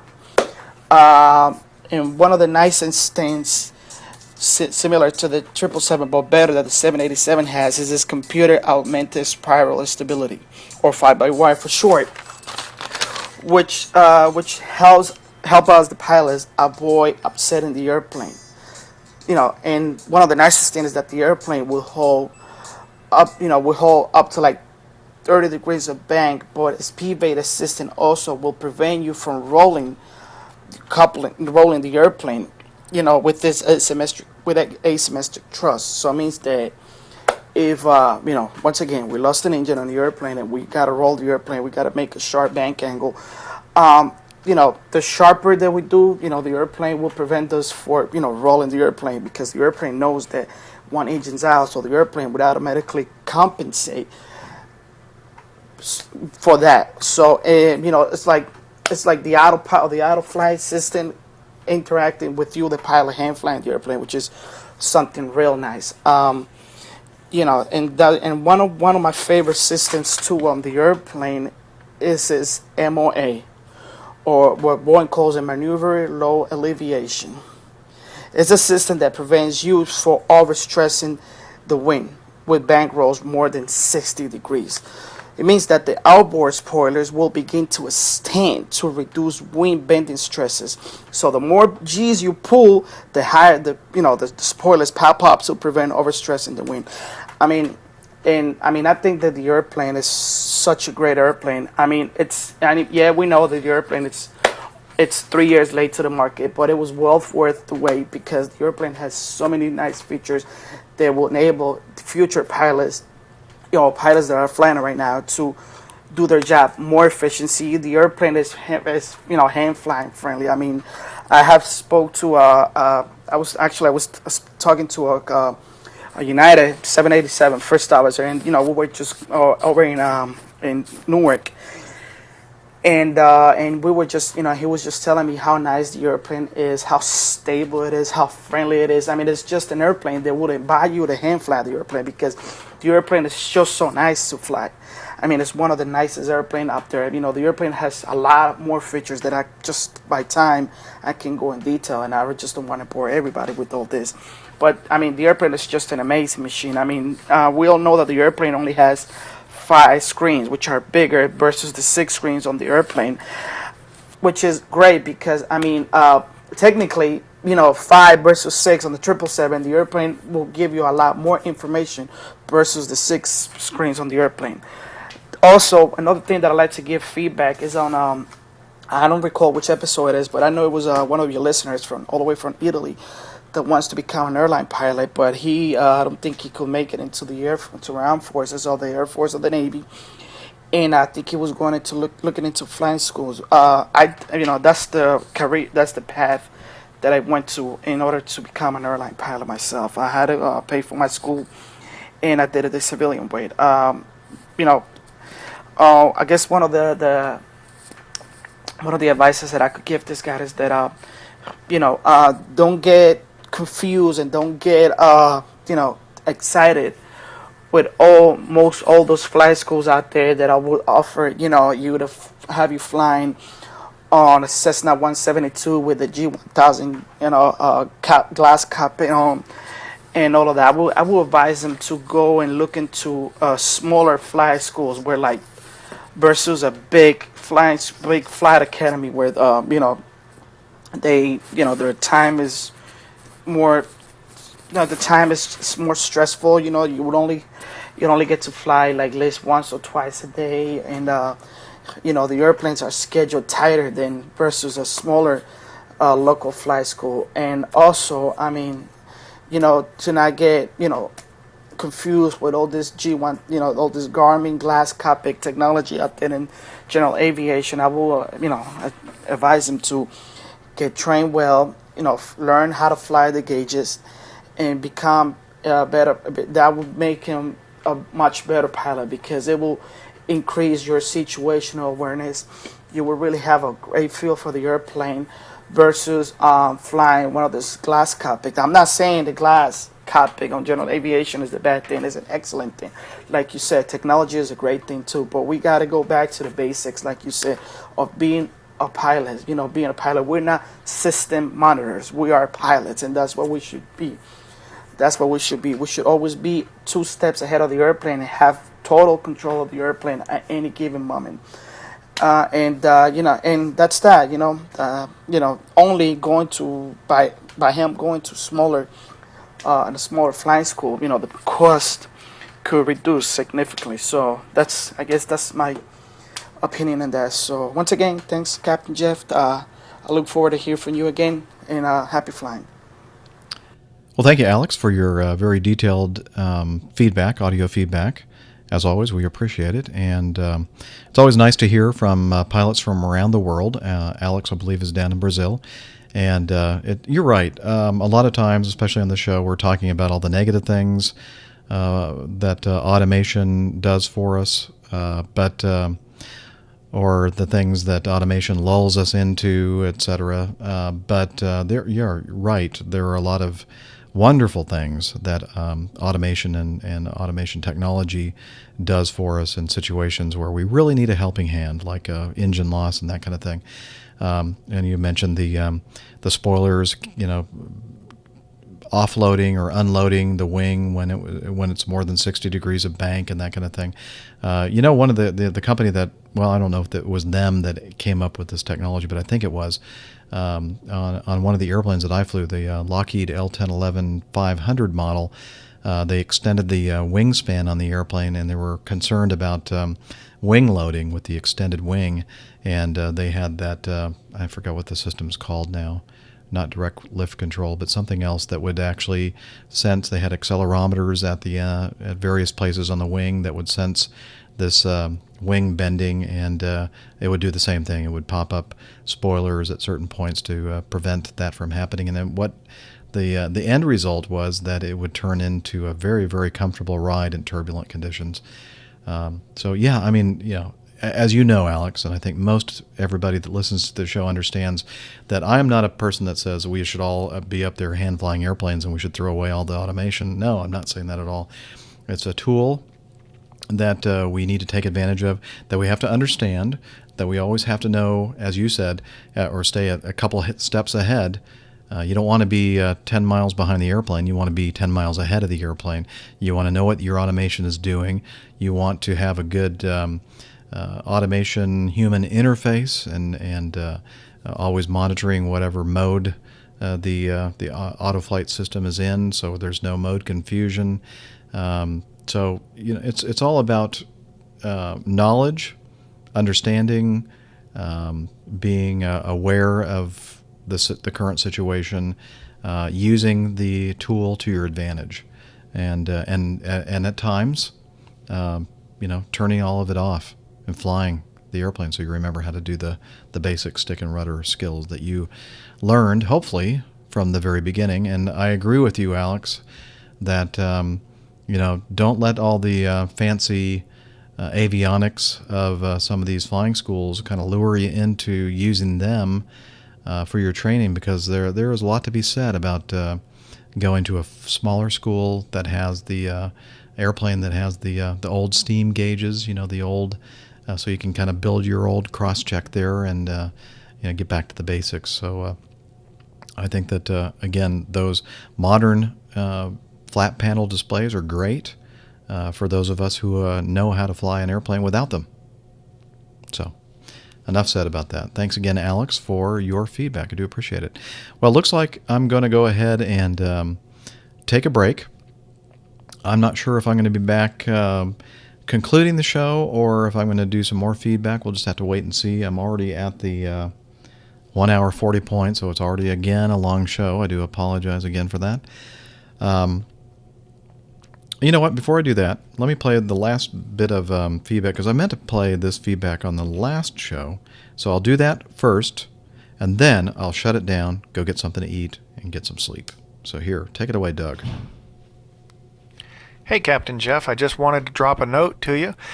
Really enjoy your podcast, get a tremendous amount of great information out of it every week that I listen to it, and I really look forward to the new issues coming out. I wanted to give you a quick shout out to you.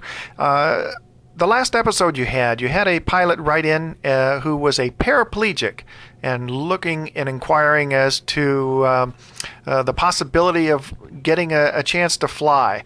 And one thing that immediately came to my head, because he is has got some physical challenges associated with flying, was the air coupe.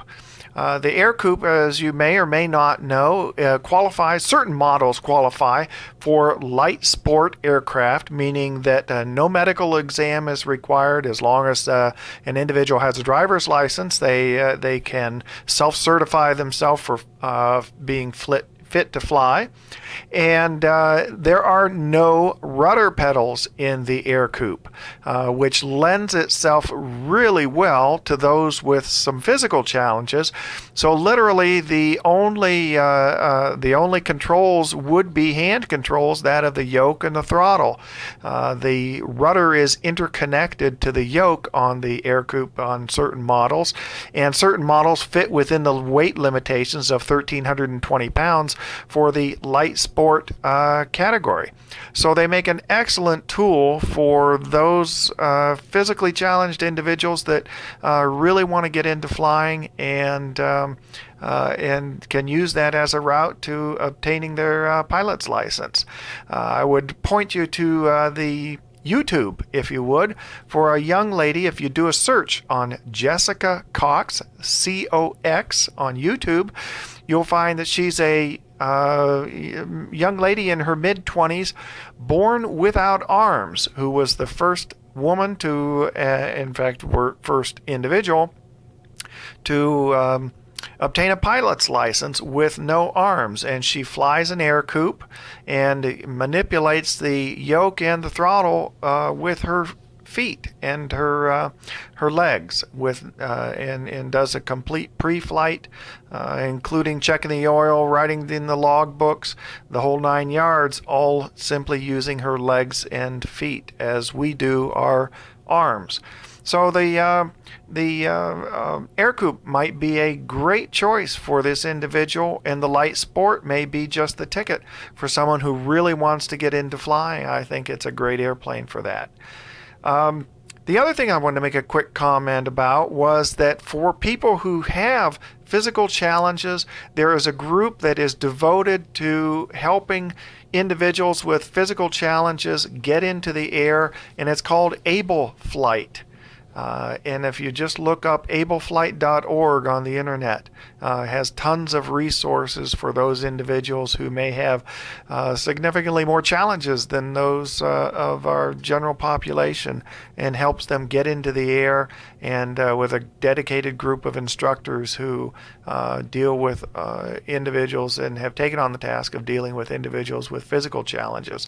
So again, I'd just like to say great podcast. Keep up the tremendous work. We love it. And Heyo wins your way. Thanks much. Well, thanks, Doug. And, this show wouldn't be anything without people like you sending me feedback and giving me great information, like the Air Coupe and Jessica Cox and Able Flight, which I've mentioned in previous podcasts, and I do apologize. I know you sent this to me a long time ago. That's why I wanted to play it, to make sure I got it in on this episode, because it's been sitting there for such a long time, waiting to be played.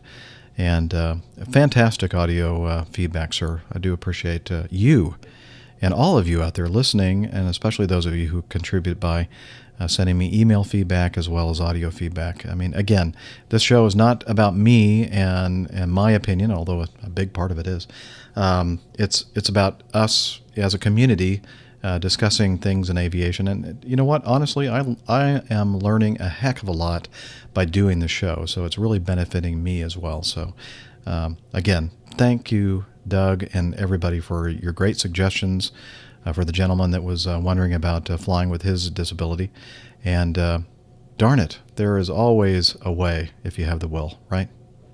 Okay, I'm going to head down to, I don't know, somewhere to get something to eat. So I'll be back either to conclude the show or continue on with some more feedback. So take care. We'll see you. Well, hello. I'm back. But as you can see, I am no longer in my hotel room in Norfolk, Virginia. I am in my man cave in my basement, sitting at my desk, and I am finally finished with this 4-day trip from, well, I don't know what was going on in this trip. 3 of the 4 days I had mechanical issues with the airplane, and I believe... Yeah, I think that they were all MD-90 issues, I believe. Maybe one of them was an 88. Anyway, I kind of talked about 2 of them when I recorded the show yesterday afternoon, yesterday evening. And today I'm thinking, yeah, it's going to be a nice day. It's early, an early start this morning. And I think it was like a 5:25 departure time. Was that right? 5:25, 5:45, really early. And we left Norfolk for Atlanta and discovered somewhere en route, I believe, that the toilets were not flushing. It's the kind of vacuum flushing mechanism that modern airplanes have, not like the old 88 system and the type of lavatories or toilets that we had in the 727, where you had, a liquid in there and they're all self-contained, or at least each lavatory station was its own thing, its own water supply, its own blue water supply, that is. The MD-90s have this that vacuum flush system. You hit the button and it goes, makes a weird vacuum noise. And all 3 lavatories, the one in first class and the 2 in the back, are all interconnected. And so mechanics started working on it thinking, oh yeah, no problem. It's probably just a couple of these sensors that need to be cleaned off. And they're located back in the back in the inside the cargo compartments where the control and testing panel is for the lavatory vacuum system. And then the actual tank and where the sensors are located are way back there in the back of the airplane in the aft cargo compartment. And so that turned into probably only going to be about 20 minutes or so, and we'll have this thing fixed, to about 45 minutes later. They're still working on it, but we think this is going to do it, to over an hour. And in the meantime, I'm having to make all these announcements and telling people we're sorry, we're working on the problem, and then I'm getting people, downloading on me, telling me how poorly run, Acme is, and why they didn't, already have a backup airplane for us and everything else. I try to explain that, at first we thought this was something that we could fix pretty quickly, and it wouldn't cause too much of a disruption in the schedule of the airline and the airplane schedule and your personal schedule. And then as time went on and it kept getting extended, then, with hindsight, as they say, hindsight is 20/20. You can go back and say, well, yeah, an hour and a half ago, if we had known that we would still be sitting here with a broken airplane, we would have done something about it. We would have, coordinated for a different airplane. Well, long story short, we finally were appealing to go ahead and just fly the flight with the bathrooms not working. Now, I was told at the beginning of all this that we can't do that. That wasn't even an option. So don't even think about it, Captain. So that's what I expressed to the passengers. And then when it got to the point where we were appealing to one of the vice presidents of the company to make a decision whether or not to actually operate the flight with, bathrooms that weren't working.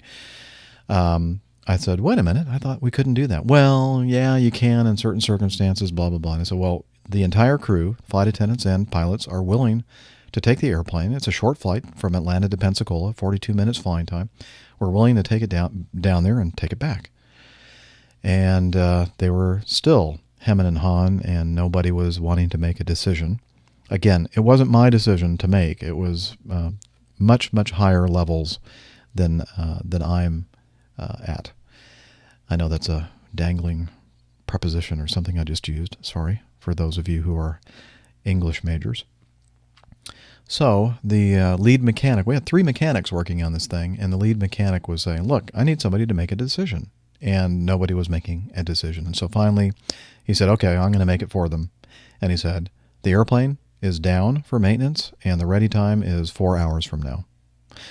Well, that finally got things moving. They found another airplane for us coming in at a different gate, and another MD-90. And then we went over there, and it was just getting in, and the people were getting off. So we had to deplane and then enplane all the passengers, and of course move all the luggage. And long story short, I think we finally left Atlanta about 2.5 hours after our scheduled departure time this morning. So instead of getting back at 11:22, which was going to be nice, finally was leaving the airport about 3 o'clock.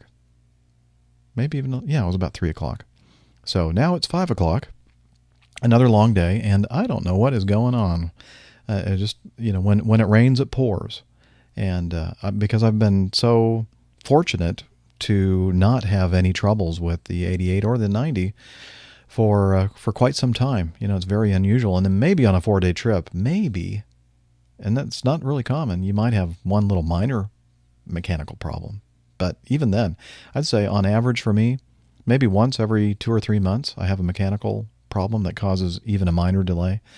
And on this trip, we had 3 somewhat major mechanical problems. Not major, but, they were big enough problems that caused a disruption in our schedule and a disruption in the company's schedule. So I'm just happy that I'm home finally. And, ate at the hotel restaurant and realized that I was quite fatigued at the end of, after eating and having a beer.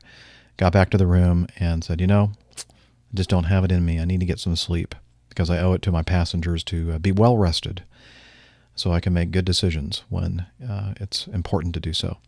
And so I did not finish the show, wrap it up last night. And so here I am with all of my equipment out of my bags and set up right here for you. A little bit, I'm using a boom arm here instead of a portable stand that I use when I'm on the road. But other than that, the surrounding is a little bit different. Doesn't look like a hotel room, but there we go. So let me do this before we go. A couple things that I wanted to talk about on the show, and I forgot to.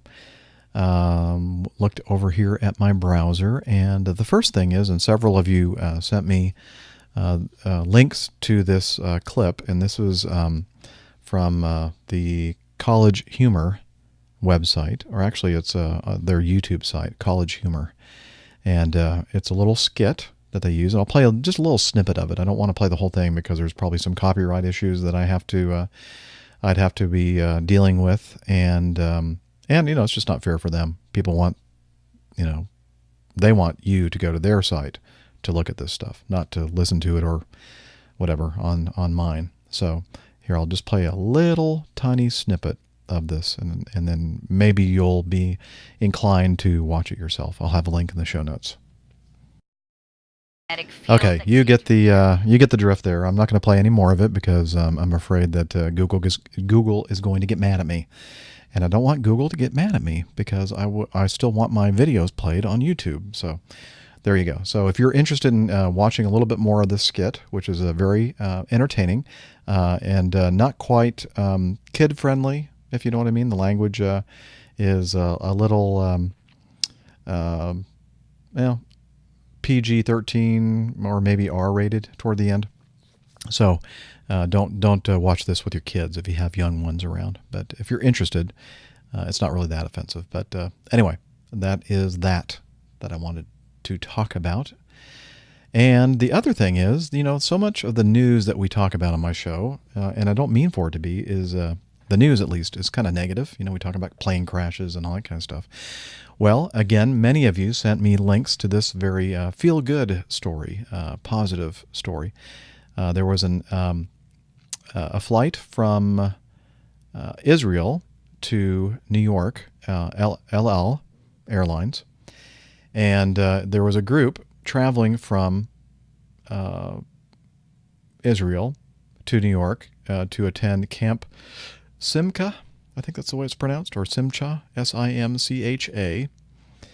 And the children in this group, I think there were about 36 of them, they were or are children who suffer from cancer and other hematologic illnesses. The camp program is offered by Chai Lifetime, a nonprofit international organization.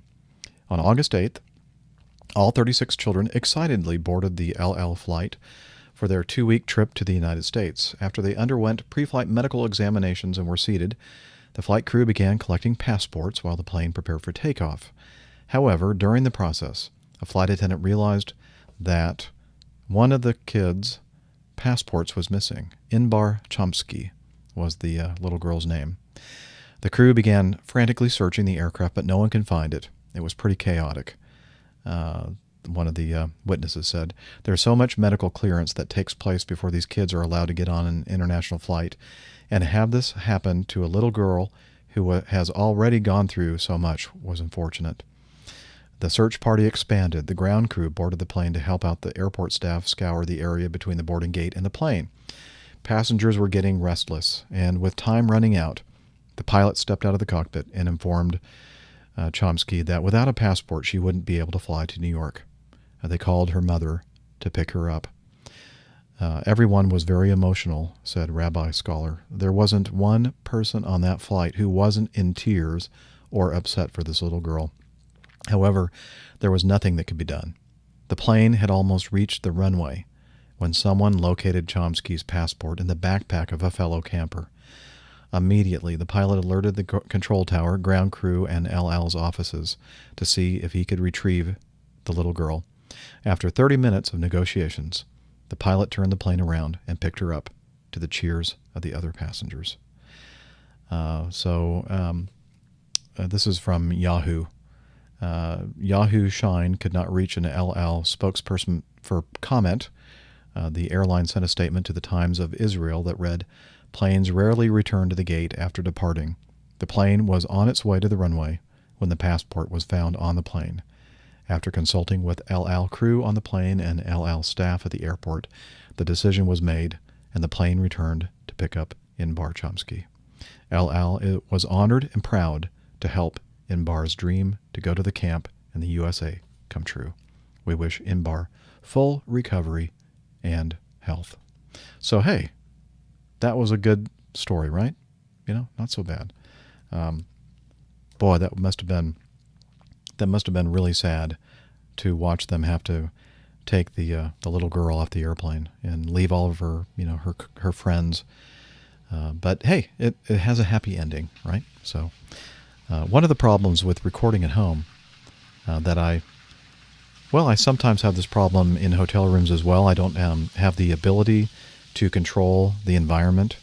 And you'd think I'd have the ability to control the sound environment in my home, but unfortunately, where I'm located right here in the basement, this is my print shop and my desk area, and I have my computer set up and everything else. Well, some of the plumbing of the house is located right above my head, and it's not insulated, so sometimes we get to hear the waterfall effect from somebody using water in the drainage system upstairs. So I apologize for that. So with that, I'm probably going to be heading out to California this weekend to visit my mom and my sister. And I'm scheduled to leave again on another trip on Monday morning early. And so I plan on recording another show next week episode number 82. And I'm not going to record over the weekend at all. It's time for me to spend with my mom and my sister. I'll be leaving on a flight tomorrow morning, and then leaving early Sunday morning out of California to get back on Sunday afternoon. So time for me to wrap this up and get ready to take all the dirty clothes out of my suitcase and put in some fresh ones, and spend some time with my own family here at home, and then get ready to head out to California. So thanks everybody for listening. Remember, if you want to send feedback, don't send me too much, because again, I'm still behind. But if you just can't stand it, you can send it to feedback@airlinepilotguy.com. You can visit my website, Airline Pilot Guy, and you can participate in some of the commentary on the website. You can get a link to my YouTube video of me sitting here talking to you. If you're an audio podcast downloader like that, you can find me on iTunes if you like to listen that way. And let's see, I also have a call-in line, 304-997-4568. That's 99-PILOT, 304-99-PILOT.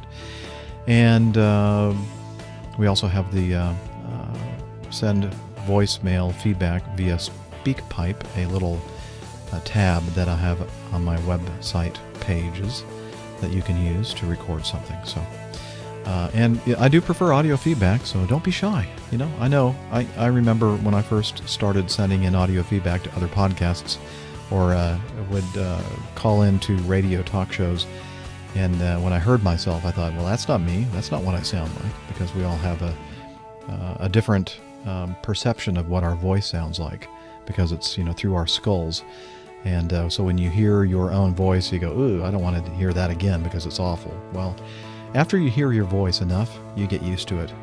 Trust me, I've been listening to my own voice for quite some time, and I got used to it.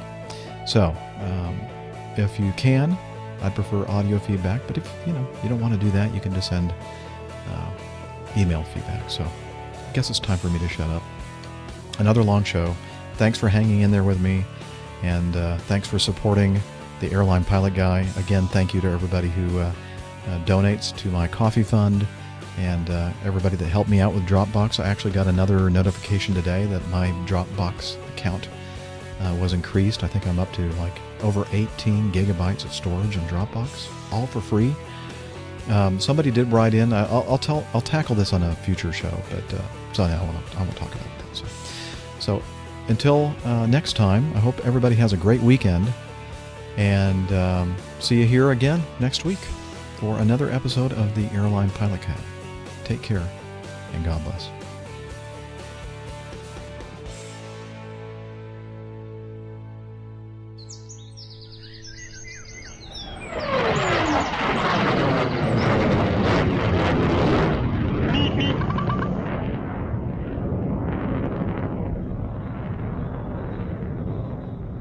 Good day.